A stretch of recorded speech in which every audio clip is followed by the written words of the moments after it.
He took a deep breath, trying to steady himself. Suzana, we need to talk. I think we should end things. Suzana's face contorted with disbelief, then anger. What? Is this because of Anna? I know it's because of her, isn't it? Ryan hesitated, unsure of how much to reveal.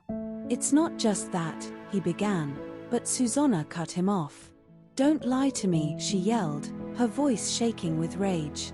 You've been distant ever since that kiss in the grocery store, haven't you? I knew something was wrong. Ryan stood there, speechless, knowing there was no easy way out of this. The truth was about to come crashing down. Ryan's heart skipped a beat at Suzana's words. How do you know about the kiss in the grocery store? He asked, trying to keep his voice steady. Suzana crossed her arms, her face a mix of frustration and hurt. A friend of mine saw you too. She thought it was me and didn't approach because she didn't want to interrupt anything. That's how I know, Ryan, she said, her voice trembling. I asked Anna yesterday what was going on, and she said nothing. I gave her a chance to come clean, but she didn't. You could have been honest with me, Ryan. You should have told me about it. We can work this out. Ryan shook his head, the weight of the situation pressing down on him. He could see the desperation in Suzana's eyes, her need to fix things. But his mind was already made up.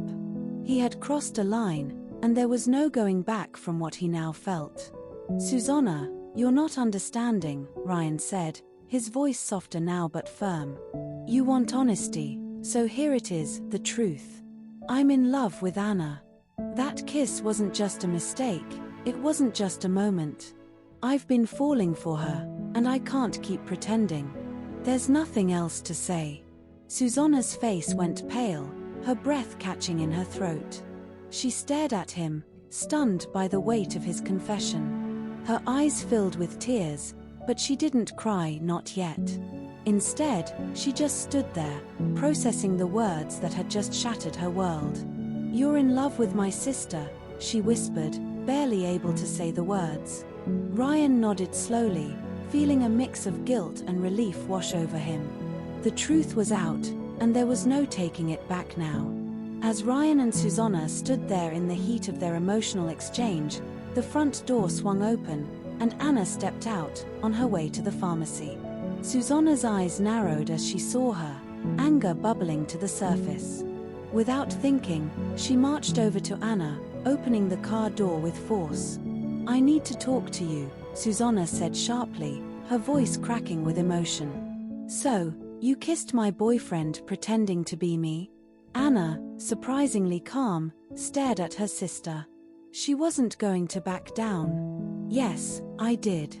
Suzana looked like she was about to explode, but Anna continued before she could say anything more. Do you want to know why?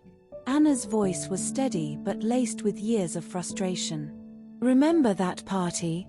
The one before you even noticed Ryan? He was looking at me. Me. And what did you do when you noticed? You went over to him, started talking, flashing that charm of yours, and grabbed his attention because that's what you've always done. Suzana stared at her, her expression a mixture of shock and disbelief, but Anna kept going, her voice rising with emotion she'd been bottling up for years. Ever since we were kids, anything I liked, you took. My toys, my food, hell, even my favorite pen, you remember that? You took that from me too. You've always had to have it all. But I got tired, Suzana. I've loved Ryan for the longest time, and I never forgot the way he looked at me at that party. I felt something between us, and I've held on to that feeling. Anna stepped closer to her sister, her face serious, no longer hiding behind any playful attitude. So, there it is. Now you know why. I kissed him because I'm tired of watching you take everything I want. And this time, it's different. Suzana stood there, speechless, as Ryan watched the tension between the sisters unravel in front of him. The truth was out, and there was no way to take back what had just been said. As Anna walked away to the pharmacy, she felt a wave of relief wash over her. For so long, she had kept everything bottled up, not just about Ryan, but about everything else. All the little moments growing up, when Suzana had inserted herself into every part of Anna's life. When Anna hugged their parents, Suzana always found a way to get in between. When Anna made friends, Suzana tried to get closer to them, too. It had been enough, and Anna was done staying quiet. Ryan stood there, watching Anna walk away, unsure of what to say or do. He looked at Suzana, guilt written all over his face. "I'm sorry," Ryan muttered, shaking his head. "I really don't know what to say." Suzana, her face pale with anger and sadness, cut him off. "Ryan, please, don't say anything else." Her voice was barely above a whisper, and Ryan knew there was no point in continuing. He nodded silently and got into his car, driving away without looking back.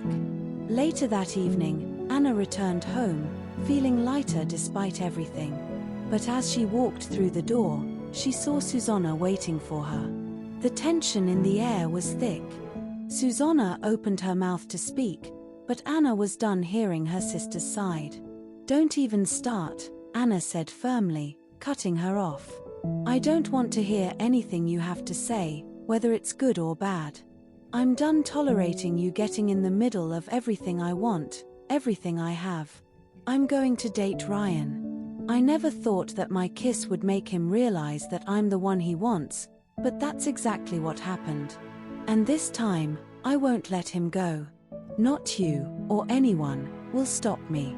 You've done enough to me already." Suzana stood there, her mouth open but no words coming out. After everything she had just heard, there was nothing left to say. The only thing that escaped her lips was bitter. "I don't wish you both the best," she said coldly, her voice trembling with rage and betrayal. "Don't talk to me ever again. You stole my boyfriend." Anna locked eyes with Suzana, her voice steady as she replied. "Keep saying that to yourself. Maybe one day you'll start to believe it. But you know, deep down, who really stole him from whom." With that, Anna turned away, leaving Suzana standing alone, the weight of their fractured relationship hanging in the silence. Months passed, and Ryan and Anna seemed made for each other. Their connection only deepened, and they found themselves inseparable. One evening, Ryan took Anna to a beautiful restaurant. The evening was perfect, the atmosphere, the food, everything. As dessert was served, Ryan reached across the table, took Anna's hand, and with a gentle smile, proposed to her. Without hesitation, Anna said yes, her eyes sparkling with joy. They got engaged that night, celebrating not just their future together but how deeply they had grown in love. Ryan, a successful graphic designer, and Anna, freshly graduated and working in finance, felt their lives coming together in perfect harmony. Right there at the restaurant, they even set the date for their wedding. When Anna got home to share the news with her parents, they were overjoyed. Her mother hugged her tightly, and her father couldn't stop smiling. But as soon as Suzana overheard the news, she couldn't help but let her bitterness spill out. Wait until he kisses someone at the grocery store and discovers he's in love all over again, Suzana snapped, her voice dripping with sarcasm. Before Anna could respond, their dad turned to Suzana, his voice stern. "Shut up, Suzana. Stop being bitter. He was with you for a whole year and never mentioned anything about marriage." Suzana froze, her heart dropping at her father's words. The truth stung deeply, and the realization hit her like a tidal wave. Ryan had never intended to marry her. That fact made her anger and bitterness toward Anna even more intense. Without saying another word, Suzana stormed out of the living room, feeling like her world had crumbled. 3 months later, the big day arrived. Anna entered the church on her father's arm, looking radiant in her wedding dress. Ryan stood at the altar, his heart swelling as he watched her walk down the aisle toward him. It was a picture-perfect moment, filled with love, hope, and the promise of a future together. But Suzana wasn't there. She had refused to attend the wedding, choosing instead to stay home, drowning in her resentment. As she sat alone, she couldn't help but wish for her sister's marriage to fall apart. Suzana had focused so much on Anna's life, on what her sister had that she didn't, that she had failed to move on. Months had passed, and still, she was single, unable to find a new boyfriend, unable to let go of the past. And as the sound of wedding bells echoed from afar, Suzana felt more alone than ever, realizing that her bitterness had only held her back from finding happiness of her own. Thanks for watching.